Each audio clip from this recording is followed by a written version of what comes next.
My father just left me 1.2 crores in LIC policies. I'm not sure what to do with it.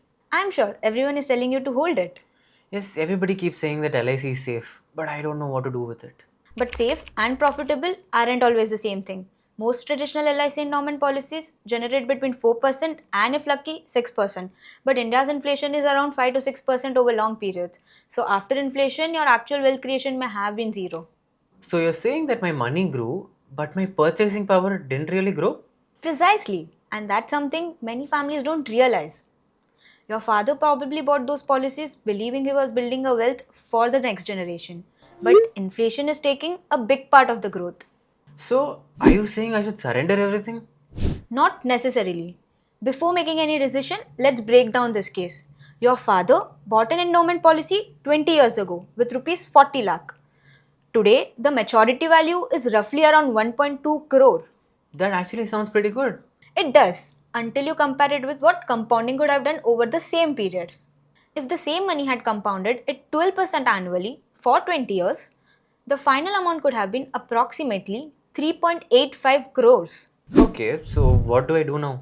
So it depends on two cases. First, if the policy is already nearing maturity, say the last 3 to 5 years, surrendering often doesn't make much sense. Walking away now could mean giving up accumulated bonuses and the final additional bonus, which can form a meaningful part of the maturity corpus.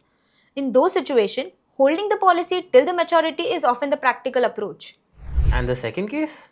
The second case, if you have a meaningful amount of time left, say 8 to 10 years or more, then surrendering and reinvesting makes sense. Let us assume your 1.2 crores worth of policies have a surrender value of 45 lakhs today. If that 45 lakh compounds at 12% for the next 15 years, it could grow to approximately 2.46 crores. If the same money effectively continues growing at around 5%, it becomes only about 1 crore. That's a difference of more than 1.2 crore just because of time and compounding. So, how do I know which path is right for me? The better question to ask is, what is the money supposed to do for you? What's your timeline? And how much risk can you handle?